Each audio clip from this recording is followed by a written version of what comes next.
Hey guys, what's up? I'm CJ and welcome back to my galaxy today. As you can tell by the title, Sunrise on the Reaping.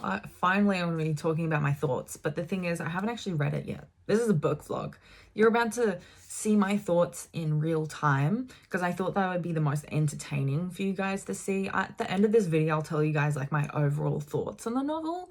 But yeah, I'm going to be like giving you some like reactions as I'm reading it, depending on like the events that happen in the books and everything like that. But before I start reading it, I wanted to go into this kind of like with a little bit of predictions. I know I said my predictions months ago when the book first came out, right before it came out, like what I thought was going to happen in the books, and I'm going to revisit that in a video if you guys would like to see that. But I'm just going to say like a brief little thing that I think.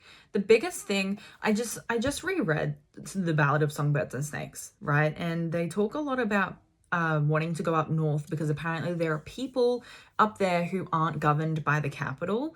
And optimistically, I really want some of the characters to escape up north in the way that we believe Lucy Gray did, or she went to District 13. I don't know if District 13 is up north or it's close to District 12, but I don't know if that's necessarily north. I can't remember. Remind me in the comments.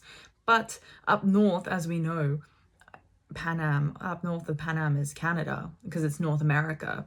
So I like to think that Canada possibly still exists. I think I could make a whole theory video on it, depending if it's debunked in Sunrise on the Reaping or not. But I am really hoping that some of the characters escape rather than just die, but that's like really optimistic for a Hunger Games novel. But, you know, hopefully it happens. My other prediction that is like a really major prediction is that it's kind of obvious that we're going to see how Haymitch joined the rebellion and the underground rebellion that connected them to District 13. Because we know in Mockingjay that an underground rebellion was going on throughout the 75 years. They just had to become strong enough to be able to fight back against the capital after they lost everything during the Dark Days. I know my sister accidentally let it slip that Plutarch for sure is in the novel, so I don't know what his role is exactly or what his character's like, but I know that he is in the novel, that the purple likely represents him and Haymitch. I do know that Plutarch's there, and we know that Plutarch was a part of the rebellion, so it is kind of a dead giveaway that Haymitch and Plutarch is going to be like their role in the rebellion and what how Haymitch's games led into the war that eventually ensued after Katniss and Peter's Hunger Games. I would really love to know if Lenore Dove is connected to Edgar Allan Poe's poems, that kind of poem kind of combined there. But you know, I want to know what poem she's based off of, if it is Edgar Allan Poe. I assume she's probably a part of the Covey.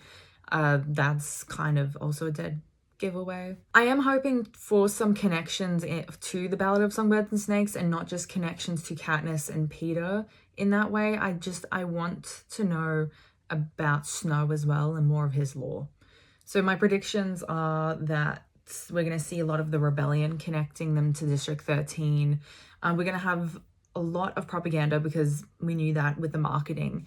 The propaganda is going to be to do with how they covered up the other 3 District 12 tributes. There's going to be something going on with the District 12 tributes because they are not in Catching Fire. They aren't really mentioned other than Maisley, so something happened there. I'm very excited to know what exactly happened to the how.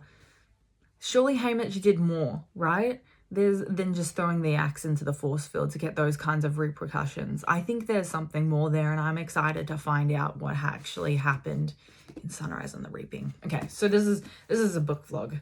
You guys are going to see me reading, and I'm going to make some comments. So without further ado, let's get to reading Sunrise on the Reaping.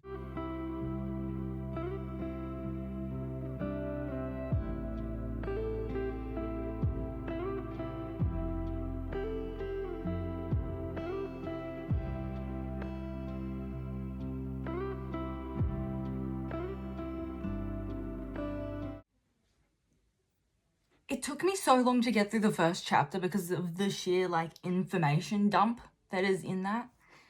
Here I am thinking that the reaping is going to be straightforward And then Haymitch doesn't even get picked as one of the tributes. And I'm thinking, what? What are you talking about? I don't... What? And then, like, Woodbine Chance. Chance I remember in Songbirds and Snakes, and I don't remember his relation to anyone. I don't remember it. Why don't I remember it? I can't have been Spruce, was it? But first of all, what I'm very excited about, Astrid March and Burdock Everdeen. How brilliant is Burdock is not something I thought was going to be a name at all. And already I'm like, okay, he's not Covey. He's a distant relation to the Covey. He's a cousin, but it's going to be like the 5th cousin, 7 times removed Covey cousin, you know? So he's associated with the Covey, but he isn't one of them, which is interesting. I didn't expect all of that information. That was crazy. I already know that people, I already knew that people were questioning Lenore Dove's like lineage. Was it Lucy Gray? Was it Maud Ivory? And I'm gonna say it's probably Maud Ivory who was her mother. But it's fascinating that we don't know who her father was. So that's an interesting little tidbit that makes me question, like, why was her mother's name not mentioned? Why does Haymitch not know that? There was just so much information. That was crazy. Just for the one chapter, that's insane. I wasn't expecting to update every one, like, chapter that I read, and I probably won't in the future, but that was a lot. That was so much. Also, Merrily and Maisley. That's one way to name your twins, isn't it? This is a crazy book. And I'm on the first chapter. Man, oh my god, this is insane.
Okay, so I am basically at the halfway point at this point, I think. I'm up to chapter 14, I believe. Yeah, chapter 14.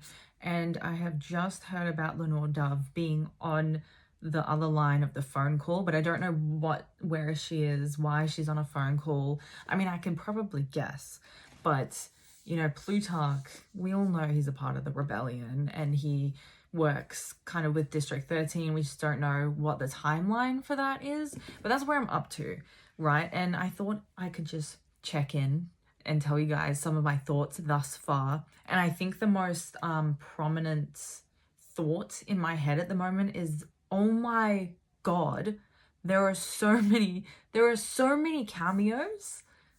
So many. You know when you watch like a superhero movie, like a franchise superhero movie, say like the MCU, and they'll make a movie I'll use the example of like Deadpool, the most recent Deadpool and Wolverine movie.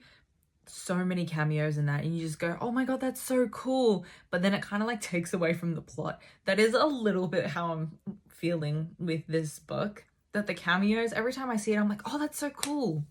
But why? Why is that happening? It kind of like it's building on the lore, and Suzanne Collins is like so amazing at world building, but at the same time I'm like, oh my god, this is a lot. This is, how many characters do we need in this book? And I guess she wanted us to have like familiar characters, but I can't say it's going to end up being my favorite novel out of the whole series just based on that. But you know, nothing can really beat Songbirds and Snakes. Not even Haymitch's story. I'm sorry, but I can't say I'm not enjoying it. What I was most surprised about is probably the mentors so far, Mags and Wyrus. I understand it. I was gonna say I understand why she put Mags and Wyrus in. I didn't think Wyrus. I think in Catching Fire, Katniss says that Wyrus is about her mother's age. So, you know, she's there. Like, I should have known that Wyrus was around the same time as Haymitch's games. I didn't expect it to be immediately before Haymitch won. But you know, now we know, and we know that Mags as well, and we have a little bit of information on the 25th Hunger Games, which is great, because you guys know I'm obsessed with the 25th Hunger Games. I need to know who the victor is. I doubt we're gonna find out in that much space of the book, but you know, I really need to know who the victor is of the 25th Hunger Games. Desperately need to know. I also love Mags. Mags is, she's so sweet, and hugging Haymitch and being so comforting. I like literally teared up when Lulu appeared first in the District 12 apartment, and she's like, come on, little one. That's so, like, you also don't know how old Lulu actually is. You know, it doesn't guarantee, just because she's like a body double doesn't guarantee that she's 13. She could be like a tall 9-year-old for all we know, which makes it even more devastating. So it's very graphic as well. The original trilogy, I feel like, isn't as graphic as Songbirds and Snakes and Sunrise on the Reaping. So, and my brain is like thinking of all these different points. It's very graphic. But I want to move on to a different point, talking about the Covey. The Covey, I love their cameos as well. What is it? Plutarch, Beatty, and Ampert. That made me really sad. And then there's Wyrus, Mags, Plutarch, Beatty, Ampert. Ampert being Beatty's son. Effie. There's a whole Trinket family now. Proserpina, I think that's her name. I think that's how you pronounce it. I don't know. And then we have Tam Amber, Clerk Carmine. I assume, and I'll probably do a whole video on it, but Maud Ivory is likely Lenore Dove's mother. Really enjoying the Covey.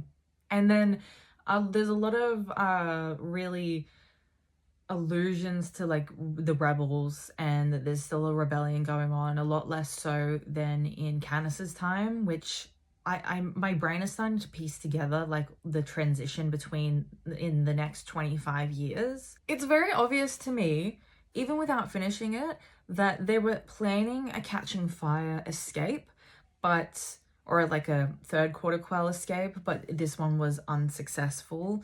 And that's how we ended up with Katniss's timeline, Katniss and Peter's games. That is another thing. I'm already thinking of like so many videos I can do. That's another thing I can do a video on, is like, how did we get here? You know, what is it that they needed to have in Haymitch's games that they didn't, that they had with Katniss and Peter? I'm just like analyzing it as we go. As I read it, I'm like, yes, I can connect the dots now. I find Sunrise on the Reaping definitely to be more like a mystery book, rather than like how the other Hunger Games books are like plotted out.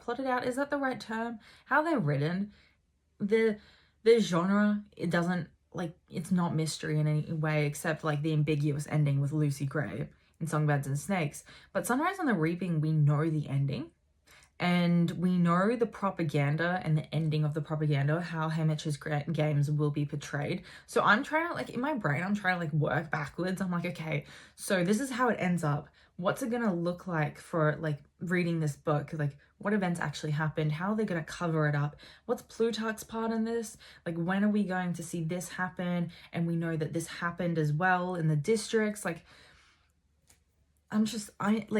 it's a mystery, and I'm trying to piece it together with the ending being the only piece of information I really have. Before I continue reading, I'm also going to mention Burdock Everdeen. Burdock seems to be like Haymitch's best friend. Like, he's like really close to Burdock. And I can almost guarantee you, without even knowing what the rest of the ending is, and maybe I'm wrong, and my almost guarantee is so wrong, right? I can almost guarantee you that mining accident wasn't an accident that killed Burdock, and possibly it has to do with Haymitch, possibly. Just don't quote me on that, even though I said I can almost guarantee you, don't quote me on that. It does leave me wondering that if he was so close to Haymitch, how was it that he survived long enough to have Katniss and Prim and have like a whole life before dying? That's something I'm really curious about, because everyone close to Haymitch was killed and then Burdock and the Everdeens get to survive. I don't understand that. Like, Snow could have prevented everything and yet he didn't. I have so many ideas floating around my head, but at the end of the video I will check back with my whole thoughts on the book, about the entire book as a whole. I'm really enjoying it. I know the cameos are like taking me out of the world a little bit, being like, this is just fan service, but at the same time I'm like, I can put together a timeline. This is brilliant. There are family trees I can create. I am definitely going to be analyzing the second half of this book, but you guys are going to see a little bit more of like a book vlog vibe for the rest of this video. And then at the end, I will tell you my full thoughts, and you might see some of my reactions as I'm reading, but you know, we'll see what I end up actually recording. But without further ado, let's get back to the rest of the book vlog.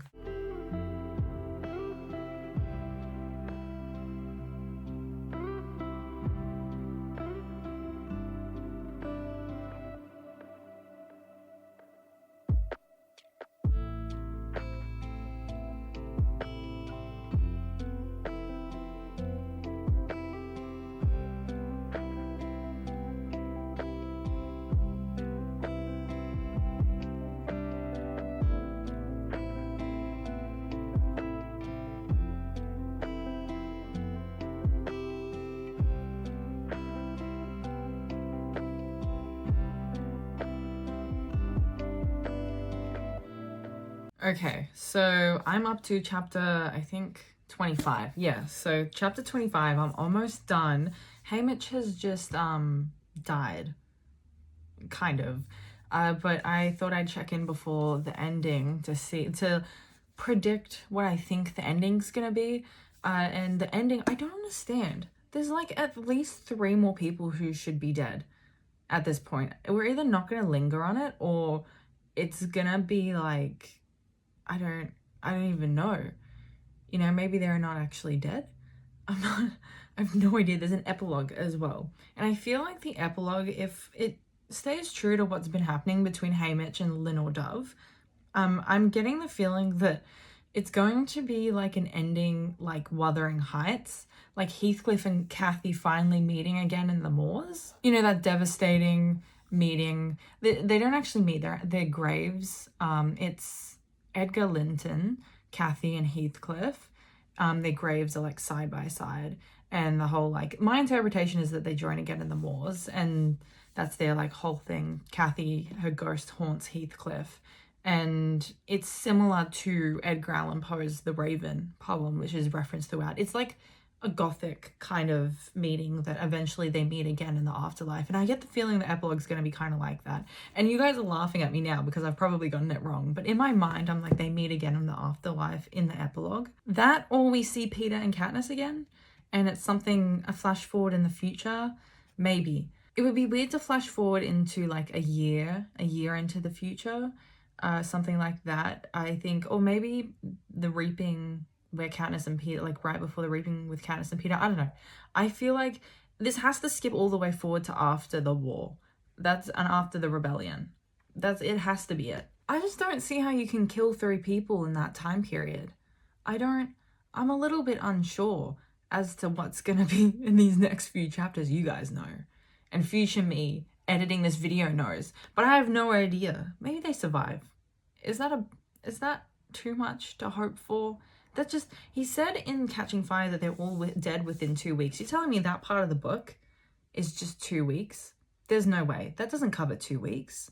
No, that's impossible. I just think it'd be too fast paced if it covers those 2 weeks. That'd be crazy. Something's not right here. I throughout this whole book, I've been trying to figure out compare it to what Katniss and Peter saw to what I'm actually reading, and I'm trying to work out like how they edited, or I'm thinking like Peter, Plutarch edited it, or the Game Makers, how they edited together the like propaganda that was the 50th Hunger Games. I'm like piecing it slowly together in my mind. I'm gonna have to do like an entire timeline of like what they changed. Okay, I need to actually go and finish reading this book and find out what actually happens and how everyone dies. Thus far, I think I've counted in the book, I think it's 50 or just over 50 people have died thus far in the rest of the book that I've read. That's crazy. Susan Collins has squeezed 50 deaths into this novel. That's insane. I'm sure the rest of this book is going to be absolutely devastating. So I may need to take a day or two before actually recording the last bit of this video. You guys are going to see me like well into the future after I've like had needed to have a moment. Okay, let's go and read the rest of this devastating novel. This is like the most painful novel I've ever read. I finished Sunrise on the Reaping about a week ago, and I legitimately needed to wait a week, because every time I thought about the ending, I just like, I was absolutely reeling. Like I had to like, I cried, I think maybe for 3 hours. Like I don't even mean like, oh no, it's so sad, I have some tears. I was sitting there like trying to muffle my crying, just being like, I don't what? It was very intense sobbing.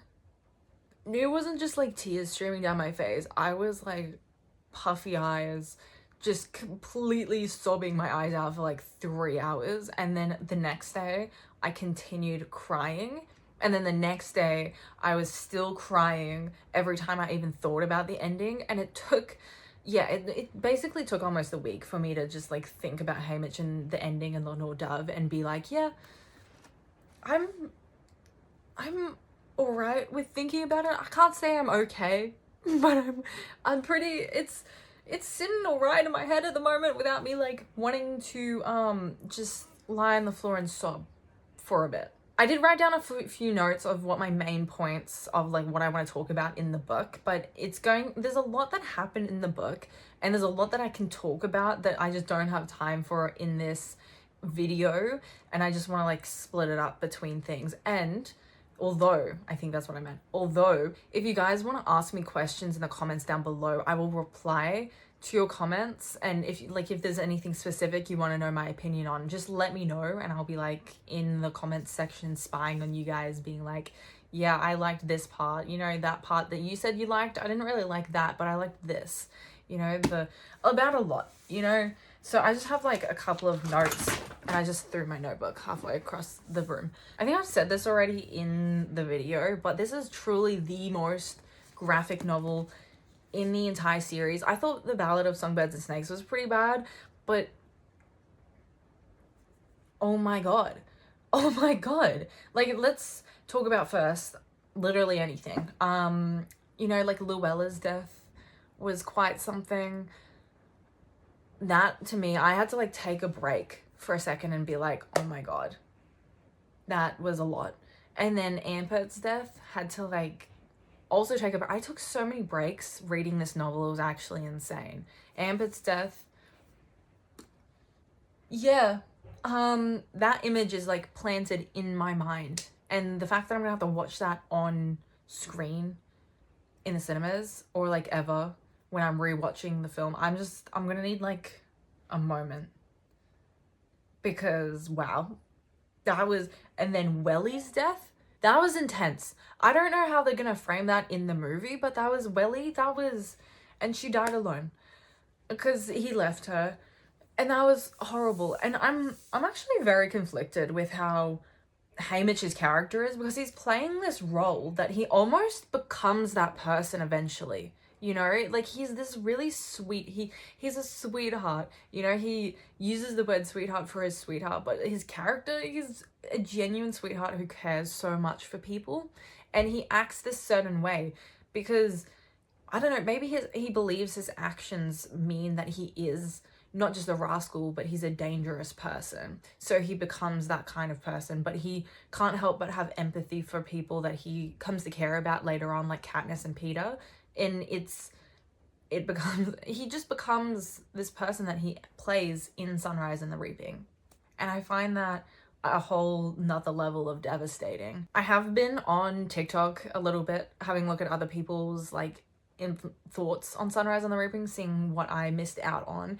And I know early in the video I said that I don't agree with the cameos, and I still don't necessarily. I think I'm gonna make a whole video on the cameos, and watch out for it. It's gonna be called like world building versus fan service, because I think the cameos do take you out of the world a little bit, but it was inevitable that they were going to be there because of the timeline that we're in. Whilst it does take you out of the world, I don't think it's necessarily like a bad thing. I don't think Suzanne Collins' writing is like the worst ever. It's honestly still better than most of the novels I've ever read, you know, and The Ballad of Songbirds and Snakes is still very much my favorite book out of the whole series, just because I love a good like antagonist perspective, or like a good gray protagonist in the way that Snow is, or like I'd read a book from like Plutarch's perspective, that sort of thing.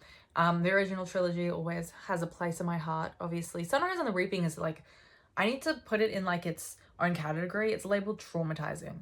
It's gonna be a really difficult reread. If I'm ever gonna reread it, I will reread it at some point. I need a like a minute to process what I just read. I think the cameos, by the time you get to Effie, and this is the same thing with, I had a look at the casting as well. If you guys want me to do a video on the casting and my thoughts, I'll just do like an overall thoughts on the casting. Let me know in the comments if you want to see a video on that. But it was like with the casting, once you get to Effie in the books and seeing her in the books, you kind of go, oh my god, Effie, oh wait, why another one? Okay, I guess. You know, like it was bound to happen and I'm excited, but then, oh, again. And the same thing with, by the time I got to, I think Elle Fanning is playing Effie in The Hunger Games, in like Sunrise on the Reaping, the new movie. You guys knew that. Why did I repeat it? I don't know. But once I'd gone to Elle Fanning and I'd seen all these faces I'd known, I kind of went, oh, okay. You know, she's a good pick. I think she was like a fan cast, which I understand. That's pretty cool. I can definitely see her pulling off an Effie. She'd be pretty phenomenal as Effie, to be honest. But once you see all of these faces and all of these actors who were like, I'm sure desperately being like, I want to be in this movie, telling their agents like, get me in this movie somehow, I'm like, I can definitely see by the time Elle Fanning is there, I'm like, that's kind of underwhelming, because all of these other people came first and that was exciting. But now there's like a bit of a crowd. It's not bad. It's just, it's a lot all at once. And I feel like I kind of got like info dumped at the beginning of the book. The whole book is kind of an info dump on Suzanne Collins, and it's not bad writing. I love Suzanne Collins' world building. It definitely adds to Panem, to the Hunger Games world as a whole, and it's definitely a missing piece that we had in the whole franchise, especially after Snow's book. And now we have like all four of the victors with each of their, like, a book or like a set of books on their own. I would consider the original trilogy being a Peter book, not just like a Katniss book. It's the Mockingjay. The Mockingjay is made out of the Mockingbird, Katniss, and the Jabberjay, Peter. So they're both the Mockingjay together. That's at least what I think. No, that's not what I think. That is a fact, and none of you can argue with me. It was particularly devastating to have Plutarch speak to Haymitch at the end and basically saying someone who is luckier than you we need to find someone luckier than you, someone with maybe better timing, and all these things that gave Katniss an edge when starting a rebellion that started long before her, but she ended the rebellion. That was a really intense part of the novel, and it was very good. It was a very good read. The ending, devastating, like I said. I know a lot of people, I've been seeing a lot of people being like, it's his ghost at the end talking to Lenore Dove for the first time in 25 years or longer, probably, after that, after the war. And I don't know, I definitely see that, because I said it was going to be like Heathcliff and Kathy walking to the moors. You don't necessarily see them together, but their graves are together. And I think it's definitely, the book leans a little, like a lot. I was going to say a little bit. It leans a lot on into the Gothic. And let me tell you, I'm here for the Gothic revival. I've been loving it. You see a lot in novels now, like you're starting to see a lot more of the Gothic, and I could go into like a whole video for that as well. But this book, Suzanne Collins is using The Raven, which I would call the Gothic, The Raven by Edgar Allan Poe.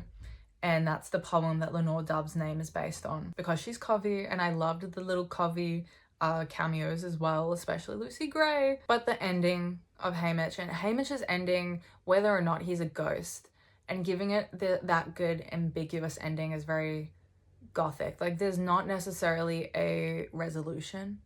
There's no true answer to what happened. Much like Songbirds and Snakes and Lucy Gray's ending. I'm gonna have to do an update for what happened to Lucy Gray as well. But it was very Gothic, and it was, you guys know, I'm pretty sure I've mentioned on my channel, I love the Gothic. That's like genuinely my favorite genre right now, and probably will stay my favorite genre. My favorite classic novel is Wuthering Heights, which is a Gothic novel. Like I said, Heathcliff and Kathy, they're from Wuthering Heights. I just want to talk to Suzanne Collins, and I want to know what was going through her mind to be able to write such a truly sadistic and psychotic novel. It was so incredibly graphic. It was so devastating. And Haymitch blamed himself. And it was not his fault. It was Snow's fault. I loved all the characters that were in it, especially the District 12 characters. Maisley, didn't expect her to be so, like, you know, using cutlery for everything. Don't treat me like an animal. You know, I didn't her being like the stuck up merchant girl was just not, it was like out of left field. I expected her to be like the person we saw in the propaganda replays that Katniss and Peter saw. She was a fighter from the beginning. She wasn't like a priss. She was a fighter and a priss, and it's great to see a character like that. Wyatt was devastating. He died defending Lulu. I didn't expect an early version of hijacking to be at least what I thought was an early version of hijacking, like Peter's hijacking from Lulu. I didn't expect that. It's very interesting to know that it's likely Plutarch's first note. I'm pretty sure Plutarch speaks to Katniss about Peter's hijacking as well. And it's Plutarch who says, like, we've seen cases like this before, but none of them have made like a full recovery or whatever. And it seems like Lulu was his first impression, I guess, of hijacking. Like, he'd never seen anything like it before. Luella, she was barely in it, and I kind of feel bad because she was his sweetheart, and she died very early on. And Katniss, and the two braids, and her reminding Haymitch of his sweetheart, and that's why he called her that. Oh my god, that's just, oh no, I didn't expect that. It's legitimately, that makes it so much worse. No, that's so bad. I have a lot to say about Lenore Dove as well. I'm thinking of like all the characters. Sid, devastating, and them dying in each other's arms. Burnt alive. Astrid and Burdock as well. Very interesting. I would love to see them on screen. Burdock better sing. Burdock better be singing, because I'm gonna need to hear that amazing voice that he's supposed to have. I didn't expect Haymitch to be best friends with Burdock. I assumed he'd maybe make like a cameo like Otho Malark did. I didn't expect Burdock to be fully like one of Haymitch's best friends.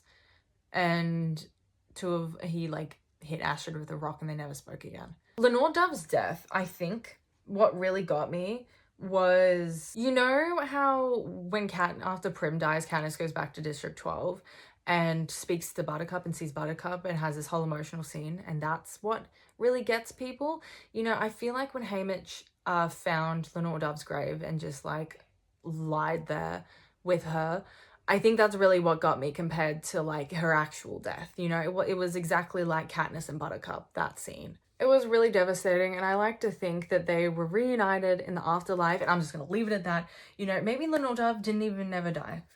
Who knows? You know, Lenore Dove, like Finnick, is still alive. And that's, as far as I'm concerned, they're alive.